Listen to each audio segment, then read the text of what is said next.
Over the years, Valorant pros have dedicated their careers to finding new comps and ideas in the pursuit of getting any edge that can make the difference between winning and losing. There is one meta on Haven in specific that has taken 4 years to perfect. I'm talking about the double controller Omen Viper comp, one of the strongest and most dynamic metas to ever develop in Valorant so far. Haven is a very complex map with 3 sites and varying philosophies. In this video, we're going to travel back in time and explore the evolutions of double controllers on Haven and all the lessons learned along the way to Champs Seoul. Disclaimer, many old Valorant footage is actually impossible to find. All the VODs are deleted on Twitch, and Riot has privated many of them on YouTube for some reason. I felt like Indiana Jones digging for ancient relics while making this video. It's October of 2020, around 4 months after the official release of Valorant. A roughly $10,000 USD prize pool tournament is happening in Korea called Clan Battle Act 2, featuring the best regional talent with popular teams like T1, Vision Strikers, Cloud9, and Quantum Strikers. On October 13th, Cloud9 Korea would face a team called FA on Haven. In this match, C9 would unveil a meta the world had never seen on Haven yet: Jett, Cypher, Breach, with Omen and Viper as a double controller combo. This was a shock because this version of Viper had not received her buffs and been mostly considered a meme agent at this point. Oh, and guess who was on that team, by the way? This guy. This is important to the lore, but we'll come back to him later. Anyways, they went on an 8-win streak with this comp. It wasn't until their 9th official versus a team called Quantum Strikers that they lost, and it was to the rising Korean Sova Breach Jett meta. A meta that took almost 2 years to spread to NA and EMEA, and is still used today. They got absolutely dismantled by the enemy Jett, who went 9-0 on first kills, first deaths. Probably because their comp with solo initiator Breach lacked the ability to get info and wasn't very dynamic. After their loss, C9 ended up conforming to the popular Korean Breach Sova meta. We didn't really see any prominent teams running Viper on Haven after that for a while.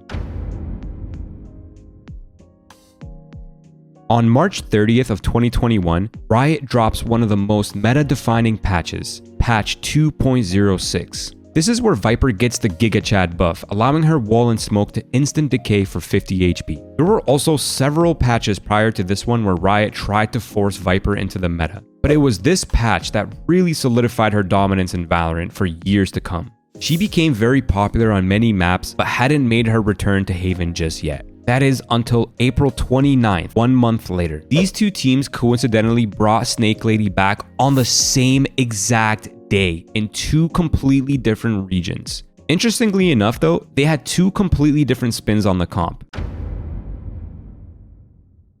Let's start with Team Liquid, victims of a rare condition known as ADS, Anti-Duelist Syndrome. Their comp was actually pretty ahead of its time in some ways, utilizing pre-buff Skye with 3 flashes and 6-point ult for max info. Fun fact, Soulcast and I were the earliest adopters of Skye in officials, long before her kit got reworked and she became popular. EMEA was allergic to Astra and swapping up their setups on defense in that era, but their core ideas were actually pretty genius regardless. Team Liquid would use this wall and set up like 95% of their rounds. The Viper wall would give coverage for front B, top sewers, and long A, while her orb is top C, essentially allowing Viper to be a stopping powerhouse on every single choke. If it ever came down to a retake, the wall and orbs ultimately doubled the value on every side of the map. KJ would set up most of her kit for B and Garage so they couldn't get lurked on much. Skye and her Zoo would be at C, allowing a constant flow of information down long or Garage. And Sage Mom and Brimdad would lock down the A side with their insane amount of utility, occasionally Sage walling offshore completely. They would almost never contest A control and would exclusively turtle on site. Now, of course, they'd switch up how they would play within this spread, but most of the time it looked something like this. Sadly, the earliest iteration of version 1's comp is not available on VOD, but similarly to Team Liquid, V1 was also using the same wall on their defense. The big difference, aside from the fact that NA liked Astra and Duelists, is that their info agent Sova is doubled up on A with Jett, where they tried to consistently challenge space and disrupt attackers. North America in general placed much more emphasis on A control than C during that era, a massive difference in map philosophy. Sometimes V1 would switch it up with this wall here that would allow them to deny long and serve as a traditional lobby smoke while also letting them challenge from sewers. It's a quirky and niche wall and was a bit of an overcook in my opinion.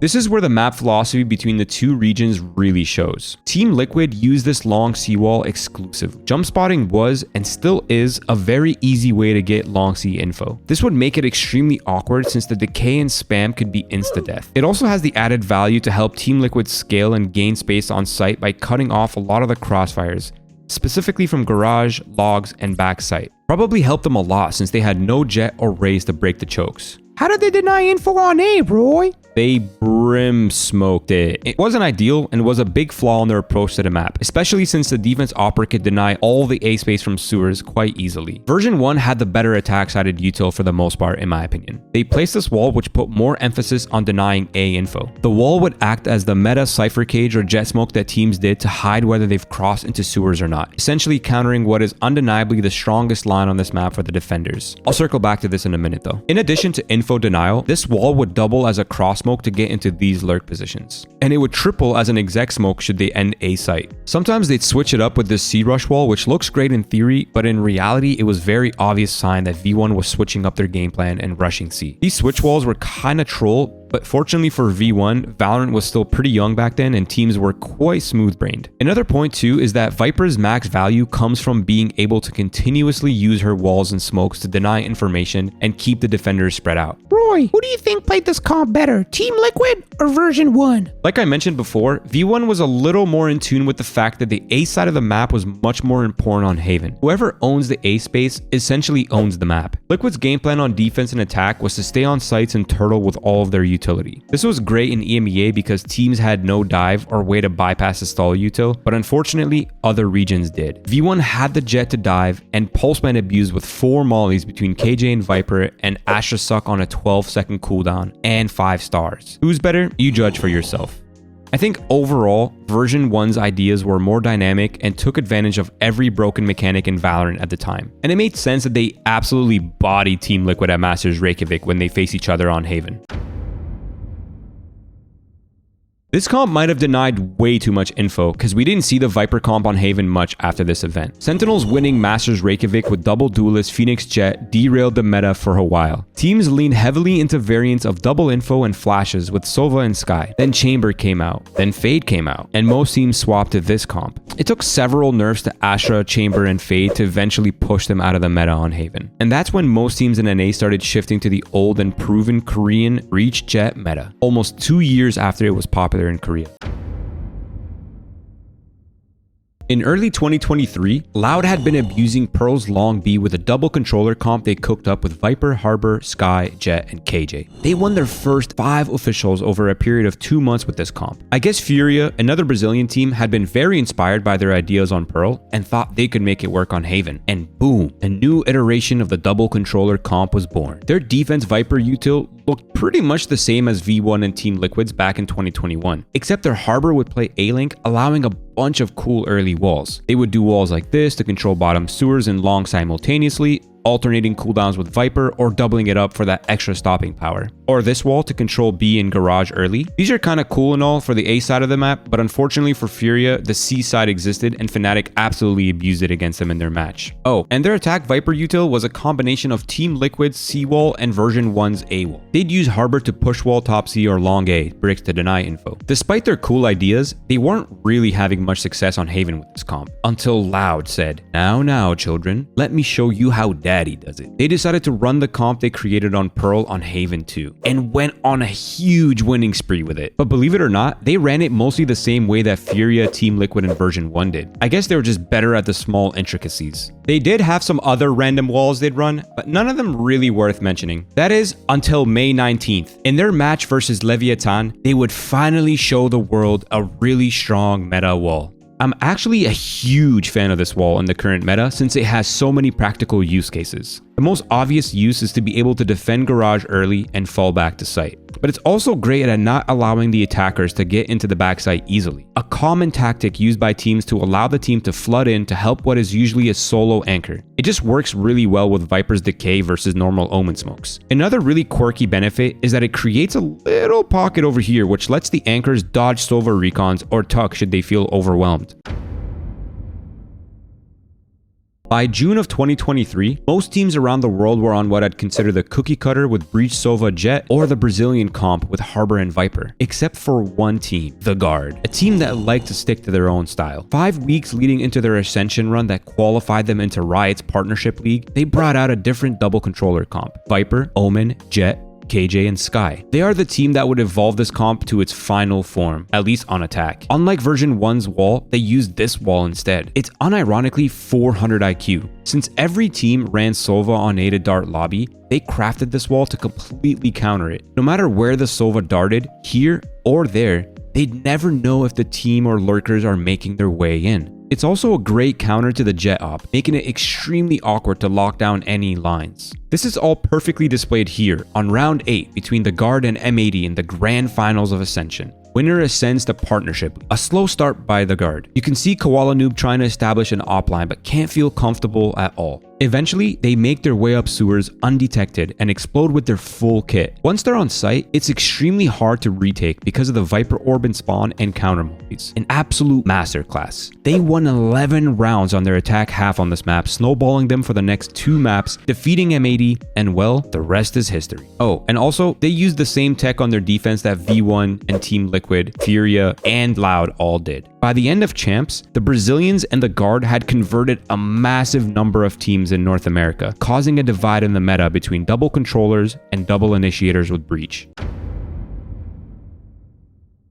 In January of this year, patch 8.0 went live, rotating Haven out of the map pool. During its time outside the rotation, Viper and Sky received even more nerfs on top of the million nerfs they got during patch 7s. When Haven was rotated back in recently, most teams had written off the double controller comp as an option, except for this dude, Munchkin. This mother lover.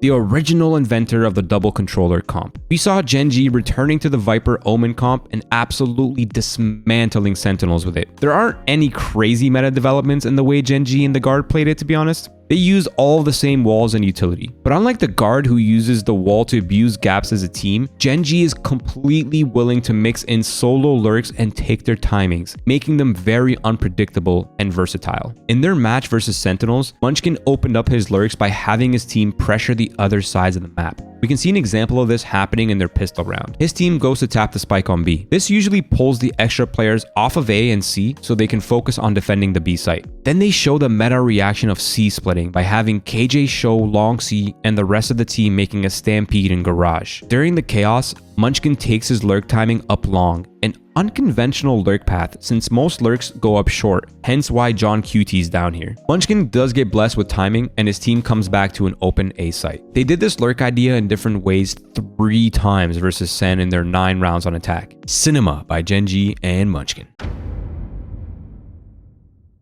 We've seen peak double controller on Haven, or so it seemed. Then G2, who have been running the cookie cutter Breach Sova Jet comp throughout the VCT America stage, brought it back in Seoul, but with another evolution. In their match versus EDG, they used the double controller, but they swapped the Jet for Yoru and Sky for Sova. This change makes complete sense. Sky feels kinda bad to use since her last nerf on rechargeable birds. Yoru can fill the flash gap and he's an escape artist. Check this out. On their pistol round, they ran an A-rush fake to bait the breach trap laid out by EDG. Edward Gaming think they have G2 dead to right, but psych! Yoru TP's out completely back to C where G2 runs a 1-3 split via garage, leaving an unexpected Sova lurk on A. Now even though they lost this round, you can easily tell that G2 is chefing a Michelin star meal with this. Also, Yoru ult on attack is basically a free round since there's no real counter to it at the moment, and it's 7 points, so it's pretty easy to farm. They would also occasionally use a version of Loud's wall on C on their defense side. And now we are back to the present, all caught up on the evolution of double controllers on Haven. Is G2's Haven the final evolution, or will we see more? Only time will tell. I wouldn't be surprised to see Sova swapped out for Fade in the near future since Omen Fade Yoru pair extremely well together. Anyways, if you made it this far, I love you,